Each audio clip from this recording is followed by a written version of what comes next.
അപ്പോൾ ഇന്ന് നമ്മൾ നോക്കാൻ പോകുന്നത് 98ാമത്തെ ചോദ്യമാണ്. What is Haversian canal system? അതായത് ഈ ഹവേർഷ്യൽ കനാൽ സിസ്റ്റം എന്താണെന്നുള്ള കാര്യത്തിൽ ബോളിലും കാറ്റ്ലേജും പഠിച്ചപ്പോൾ നമ്മൾ രണ്ട് കനാൽ സിസ്റ്റങ്ങളെ കുറിച്ച് പഠിച്ചായിരുന്നു. ഒന്ന് വോൾക്ക്മാൻ കനാൽ സിസ്റ്റവും ഹവേർഷ്യൽ കനാൽ സിസ്റ്റവും. അപ്പോൾ അതിൽ ഹവേർഷ്യൽ കനാൽ സിസ്റ്റത്തെ കുറിച്ചാണ് ഇപ്പോൾ നമ്മൾ പഠിക്കാൻ പോകുന്നത്.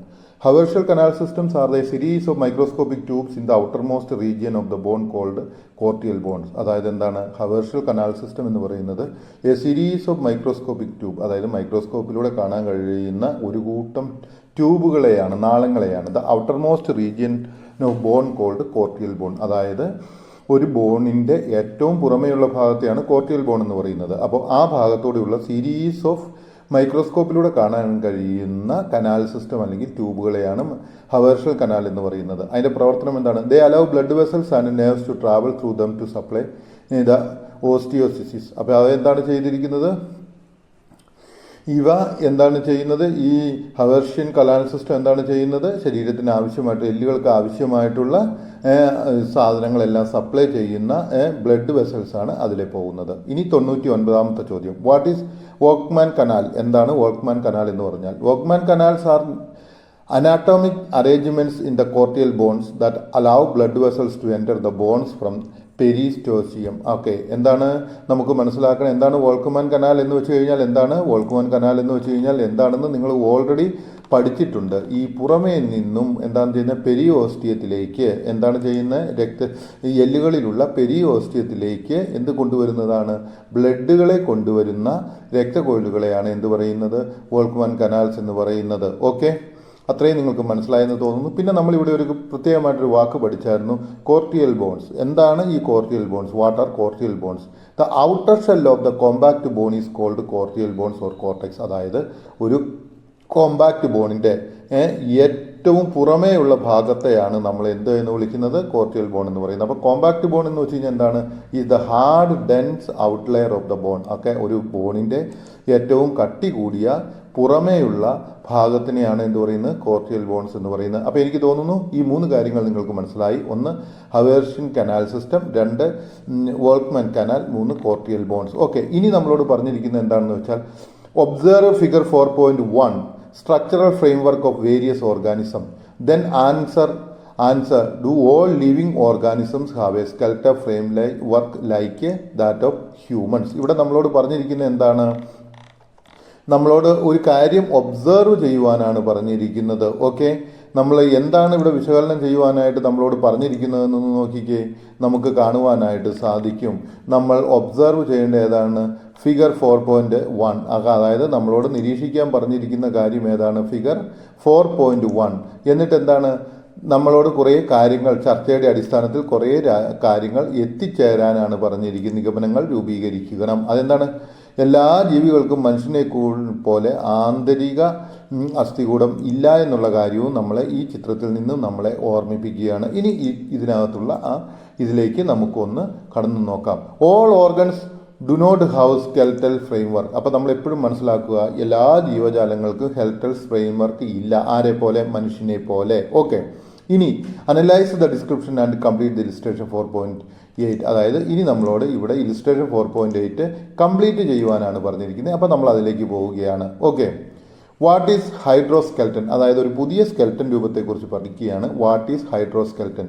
Fluid filled chambers are present in the body of the earthworm. അതായത് എർത്ത് വേം എന്ന് വെച്ച് കഴിഞ്ഞാൽ മണ്ണിരയുടെ ശരീരത്തിൻ്റെ ഉള്ളിൽ ഫ്ലൂയിഡ്, അതായത് ജലത്താൽ നിറഞ്ഞിരിക്കുന്ന ഒരു വ്യത്യസ്തമായിട്ടുള്ള അറകളുണ്ട്. അപ്പം അത്രയും നിങ്ങൾക്ക് മനസ്സിലായല്ലോ. മണ്ണിരയുടെ ശരീരത്തിനുള്ളിൽ ദ്രവങ്ങൾ നിറഞ്ഞിരിക്കുന്ന അറകളുണ്ട്.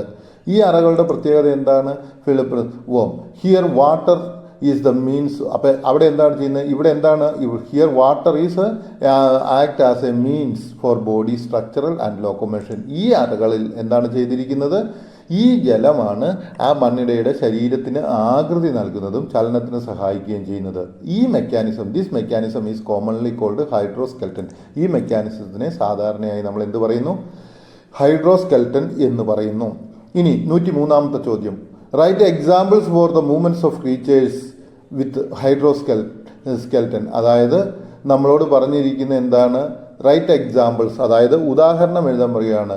എന്തിനു വേണ്ടി? Write examples for the movements of creatures with hydroskeleton, അതായത് ഹൈഡ്രോസ്കെൽട്ടൻ ഉള്ള ജീവജാലങ്ങളുടെ ഒക്കെ ഉദാഹരണം എഴുതുവാനാണ് നമ്മളോട് പറഞ്ഞിരിക്കുന്നത്. ഓക്കെ, എന്തെല്ലാമാണ് ഹൈഡ്രോസ്കെൽട്ടൻ ഉള്ള രൂപങ്ങൾക്ക് എക്സാമ്പിൾ ഏതൊക്കെയാണ്? നമുക്ക് പറയാം ഹൈഡ്ര എന്ന് പറയാം, അതുപോലെ തന്നെ സ്നെയിൽ എന്ന് പറയാം. ഓക്കെ, അതുപോലെ ഏർത്ത് വേം എന്ന് പറയാം. ഇവയെല്ലാം ജലത്തിൻ്റെ ശേഖരണം അനുസരിച്ചാണ് അവയുടെ ശരീരത്തിൻ്റെ ഘടന രൂപീകരിക്കുകയും അവയ്ക്ക് ചലനം സംഭവിക്കുകയും ചെയ്യുന്നത്. എനിക്ക് തോന്നുന്നു അത്രയും നിങ്ങൾക്ക് മനസ്സിലായെന്ന്. ഇനി 104ാമത്തെ ചോദ്യത്തിലേക്ക്. What is exoskeleton?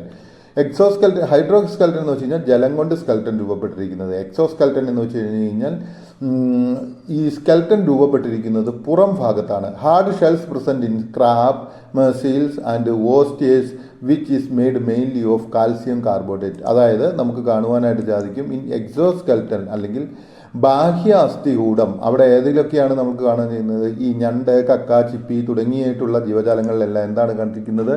അവയുടെ പുറത്താണ് ഒരു അസ്ഥികൂടം പോലെ നിർമ്മിക്കപ്പെട്ടിരിക്കുന്നത്. ഓക്കെ, അവയെയാണ് നമുക്ക് കാണുവാനായിട്ട് സാധിക്കുന്നത്, കവറിങ് ആയിട്ട് നമുക്ക് കാണുവാനായിട്ട് സാധിക്കുന്നത്. Covering of grasses and cockroaches, grasshoppers and cockroaches are also അതിന് എക്സാമ്പിൾസുകളാണ്. ഓക്കെ, ഇനി നമ്മളോട് ചോദിക്കുകയാണ് what are the functions of exoskeleton? എന്താണ് എക്സോസ്കെൽട്ടൻ്റെ ഫങ്ഷൻ എന്നാണ് നമ്മളോട് ചോദിച്ചിരിക്കുന്നത്. Exoskeleton connect muscles in respective places and help in movement. അതായത് ഈ എക്സോസ്കെൽട്ടൻ എന്ത് ചെയ്യുന്നു? മസിലുകളെ അതിൻ്റേതായ സ്ഥലങ്ങളിൽ ഉറപ്പിച്ചു നിർത്തുന്നു, അതുപോലെ തന്നെ ചലനത്തിന് സഹായിക്കുന്നു. അതുപോലെ തന്നെ മറ്റൊരു കാര്യം പ്രൊട്ടക്ഷൻ ഓഫ് ദ ബോഡി, ശരീരത്തിൻ്റെ സംരക്ഷണവും നൽകുന്നു.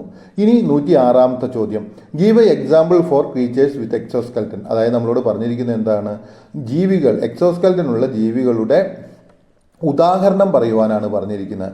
ഓസ്റ്റേഴ്സ്, grasshoppers, cockroaches, crabs, mussels are examples for the creatures with exoskeleton. എന്താണ് നമ്മളോട് പറഞ്ഞിരിക്കുന്നത്?